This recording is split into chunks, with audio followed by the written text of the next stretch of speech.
Police Patil, Ganesh मंडळाचा पदाधिकारी, अध्यक्ष आणि पाचोराचा नागरिक पत्रकार बंधूंनो, सर्वप्रथम जे कोणी आता गणेश उत्सवाचा पुरस्कार घेत आहेत त्यांना माझ्यातर्फे खूप खूप अभिनंदन करू इच्छिते. तुम्ही एवढ्या शिस्तीने आगमन असो, पूर्ण आरस असो किंवा विसर्जन असो, शिस्तीने तुम्ही काढलेलं आहे, त्याच्याबद्दल आभार आणि अभिनंदन देखील मी करतो. दरवर्षी आपण शांतता कमिटी मीटिंग म्हणजे आधी म्हणजे एकदा गणेश उत्सव किंवा ही सण उत्सवाचं जे सीझन असतात म्हणजे ऑगस्ट आणि याच्या पूर्वी आपण पूर्ण शांतता कमिटी मीटिंग वगैरे घेत असतो. एकदा पूर्ण आपला सण उत्सव झाल्यानंतर म्हणजे आम्ही परत कोणताही मीटिंग घेत नाही आणि मदत 6 महिना ते 8 महिने पूर्ण गॅप पडून जाते. मग ही गॅपमध्ये म्हणजे आपल्याला कुठलं जास्त काही संपर्क येत नाही, म्हणजे काही विषय बी राहत नाही. आत्ता असा कार्यक्रम मधलं डिसेंबर नोव्हेंबरमध्ये असे कार्यक्रम घेतले म्हणजे आपला संपर्क कायम राहतील आणि आपलं जे काही नंतर जे पुढच्या येणाऱ्या वर्षामध्ये जे कोऑर्डिनेशनचे इश्यूज असतील, जे आधीपासून जे तयारी करायचे असतील ते इश्यूज देखील आपल्याला चर्चा करता येईल. आणि असा चांगला कार्यक्रम आयोजन केल्याबद्दल म्हणजे पोलीस इन्स्पेक्टर राहुल पवारांना माझ्यातर्फे अभिनंदन करतो.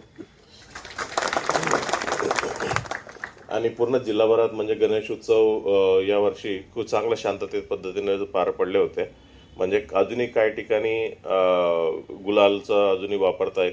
म्हणजे गुलालचा काय काय दुष्परिणाम काय आहे, म्हणजे त्यांनी कोणाला स्किनचा अलर्जी येत आहेत, अजून काय दुष्परिणाम आहेत त्याच्यामध्ये, काय कायदा सुव्यवस्थेचा प्रश्न देखील कुठे कुठे काय काय ठिकाणी उत्पन्न देखील होत आहे. मग तुम्ही आधीच तर तुम्ही ठरवलेलं आहे आणि ते पूर्णपणे तुम्ही फॉलो करतायत, त्याच्याबद्दल तुम्हाला खरोखरच मनापासून अभिनंदन करण्यासारख्या गोष्टी आहे. माझे 2 वर्ष इथं ऑलमोस्ट इथं झालेलं आहे पूर्ण जिल्हाभरात. म्हणजे पाचोरामध्ये असे कुठलेही म्हणजे असा कायदा सुव्यवस्था प्रश्न किंवा हिंदू मुस्लिम असतील किंवा 2 कॅस्ट असं कोणत्याही प्रश्नासाठी आम्ही इथं यावा किंवा ह्या गोष्टी आम्ही हँडल करण्यासाठी ते यायचं गरज पडेल असे कुठलेच घटना घडलेलं नाही आहे. म्हणजे आधीचे इतिहास देखील इथं अशा आहे की म्हणजे कोणताही कायदा सुव्यवस्था प्रश्न असे उत्पन्न होत नाही. जे काय आहे म्हणजे लोकल लेवलवरती आपलं इन्स्पेक्टर SDPO साहेब आणि आपलं स्टाफ तेवढंच त्यांच्यामध्ये हँडल होण्यासारखं आहे. आम्ही कुठल्या बाहेरचे फोर्स पाठवलं ते हँडल करायला SP ॲडिशनल SP इथं पोहोचलं अशी कुठल्या परिस्थिती कधी उत्पन्न नाही झालेलं आहे. म्हणजे ओव्हरऑल म्हणजे इकडचं माझे सांगण्याचे हेतू हीच आहे की म्हणजे इकडचं लोकांचे प्रोग्रेसिव्ह माइंडसेट आहे. म्हणजे एक प्रोग्रेसिव्ह माइंडसेटमध्ये म्हणजे प्रत्येकाने म्हणजे माहिती पडतं की म्हणजे आमच्या कॉन्स्टेबलपैकी जे फोर्सपैकी देखील म्हणजे किमान 15 ते 20% इकडच्या भागातले लोक आहेत. म्हणजे मुलं देखील म्हणजे त्यांचं कोणत्या दिशेनं जायचं आहे त्यांना डेफिनेटली त्याला माहिती आहे. म्हणजे इतर कोणत्याही दिशेने म्हणजे अँटी सोशल किंवा दुसऱ्या दिशेनं त्यांचं लक्ष जात नाही. म्हणजे खास करून पोलीस असतील किंवा पॅरामिलिटरी असतील किंवा मिलिटरी असतील त्यामध्ये त्यांनी स्पर्धा परीक्षेमध्ये सहभाग घेतात. अजूनही जे काही MPSC UPSC मध्ये देखील त्यांनी स्पर्धा परीक्षेसाठी तयारी करतात. त्यांच्यासमोर एक चांगला आदर्श आहे मुलांसमोर. म्हणजे कोणतंही म्हणजे समाजाला कुठलं कीड पोचेल अशा कोणत्याही दिशेनं मुलं जात नाही. ही डेफिनेटली खूप चांगला बाब आहे. बट रिसेंटली म्हणजे अशी काही घटना आता समोर आल्यात की म्हणजे आम्हाला अपेक्षित देखील नव्हत्या. इथं रोहम साहेब तर या जिल्ह्यामध्ये आता ऑलमोस्ट 30-35 वर्षाची सर्व्हिस आहे.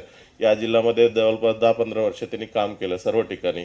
म्हणजे त्यांनी देखील सांगत होतं की म्हणजे अशी जे काही ट्रेंड आहेत यंग मुलांमध्ये काय भागात आहे, म्हणजे कोणाचं नाव घ्यायचं गरज नाही, काय भागात आहे त्या यंग मुलांनी एक दुसऱ्यांवरती सोशल मीडियाचं वापरून म्हणजे एक दुसऱ्यांना धमकवणं किंवा सोशल मीडियाचं वापरून म्हणजे जे चुकीच्या गोष्टीचं आदर्श घेतलं. म्हणजे काही मुलांनी जे रौडीझम गुंडाइझमचे जे आदर्श आहेत ती नाही राहिलं पाहिजेत, चांगल्या गोष्टी आदर्श राहिल्या पाहिजेत. जे चुकीच्या गोष्टीचं त्यांनी सोशल मीडियावरती प्रसारित करतायत आणि ती बघून म्हणजे हीच आदर्श आहे अशा मुलांना काही गैरसमज होत आहेत. अशा गैरसमज होऊ द्यायचं नाही आहे. म्हणजे डेफिनेटली आम्ही त्याच्यावरती लक्ष ठेवत आहेत. अशी दिशेनं जर कोणी मुलं जात असतील, खास करून म्हणजे 18 ते 30 वर्ष या वयोगटातले जे लोक आहेत म्हणजे त्यांनी त्या दिशेनं जर कोणी जात असेल त्याच्यावरती आम्ही नजर ठेवून आहेत. म्हणजे सोशल मीडियावरती आमचं सोशल मीडिया सेल आहे, आमचं पोलीस इन्स्पेक्टर देखील बारकाईनं लक्ष ठेवून आहेत.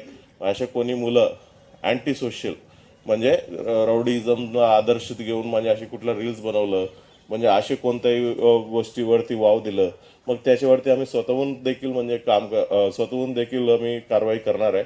तुम्ही देखील लक्ष ठेवा आपलं मुलं कुठल्या दिशेनं चाललंय, कोणासोबत बसतायत, कोणत्या माणसाचा आदर्श घेत आहेत हे देखील तुम्ही लक्ष ठेवायला पाहिजेत.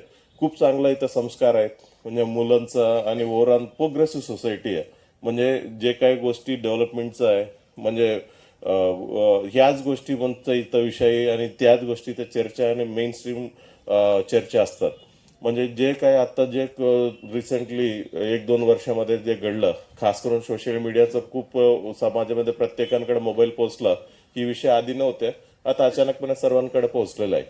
सो या विषयावर जरा लक्ष ठेवा. खास करून यंग मुलांना तुम्ही मार्गदर्शन करा. असं कोणत्याही दिशेत जात असेल तर त्याला तुम्ही दम दिलं पाहिजे लक्ष ठेवून. म्हणजे समाजामध्ये आपल्या गावामध्ये कोण मुलं अशा दिशेनं चाललंय. जर तुमच्या हातातून होत नाही, तुम्ही बोलले ते देखील म्हणजे ऐकत नाही, आम्हाला सांगा. आमचं पी एस साहेब वगैरे त्यांना हँडल करतील व्यवस्थितपणे. ही वगळता म्हणजे पाचोरा पोलीस स्टेशन आणि त्याच्या पाचोराच्या हद्दीतलं आम्ही पोलिसांचं दृष्टीनं खूप चांगलं आहे. म्हणजे कोणताही कायदा सुव्यवस्था प्रश्न नाही. असे कुठलं खूप मोठा क्राईम असं काही नाही आहे. ज्यांना नॉर्मल किरकोळ पद्धतीने जे सर्व पोलीस स्टेशनमध्ये व्हायला पाहिजे जे होतील तेवढंच आहेत. आणि खरोखरच तुमचं पोलिसांसोबत पोलीस पाटील असतील किंवा सर्व शांतता कमिटी सदस्य असतील, इथं सर्व प्रतिष्ठित नागरिक असतील, सर्वांचं आपलं सहकार्य असतात. आणि जेव्हा कधी कोणी फोन बी केला, प्रत्येकांना जे चुकीचे माणसं असतील त्याच्यावरती कारवाई करा असंच म्हणतात. म्हणजे चुकीच्या माणसाला प्रोटेक्ट करा असं कोणी, म्हणजे सर्व सर्व लोकांची एकमताने आहेत. चुकीचं जे दिशेनं गेलेल्या पोरांवरती कारवाई करा. म्हणजे पोरांना चांगल्या दिशेनं राहू द्या. शहरातलं शांत टिकून राहिलं पाहिजे, कायदेशीर व्यवस्था टिकून राहिलं पाहिजे असंच मत सर्व लोकांचं आहे. म्हणजे सर्व पक्षाचं सर्व लोकांचं एकच मतांचं चाललंय. ही चांगलं परिस्थिती आहे. अशीच परिस्थिती टिकून ठेवा. डेफिनेटली आमच्या पोलिसांना देखील म्हणजे असं सहकार्य करा. आम्ही पोलिसांनी पण असं काम करतील की म्हणजे आमच्यावर कोणी बोट दाखवण्याचं गरज पडणार नाही, अशी काम करायचं आम्ही प्रयत्न करतो. आणि अशाच मी अपेक्षा करतो पोलीस इन्स्पेक्टर आणि त्यांच्या पूर्ण टीमचं. माझी 2 शब्द संपवतो. मला इथं बोलवल्याबद्दल धन्यवाद.